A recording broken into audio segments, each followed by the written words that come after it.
Ikibazo c'ikena y'ibitabo vy'inzira ni kimwe mu bibazo biragishinga leta y'u Burundi nkuko vyasiguwe n'umushikiranganji mu vyajejwe harimwo intwaro yo hagati mu gihugu, agasigura icatumye ivyo bitabo bihera imbere y'igihe cari categekanijwe. Ivyo twari twakomanze ibihumbi 50 bw'abenegihugu baca baza kubirondera ku bwinshi igihe hariko haragira abantu baja muri za Serbia n'ahandi, dusanga ivyo twari twakomanze bikoze amezi 6 yonyene.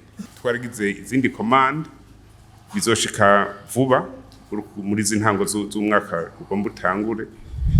Twakomanze ibitari bike kandi tugomba tugende indi commande kugira abakenera zijya nkaratasi ntibazosubire gutama. Umushikiranganji yaragarutse no kubijanye n'abakomisiyoneri ko bariko barabatuza.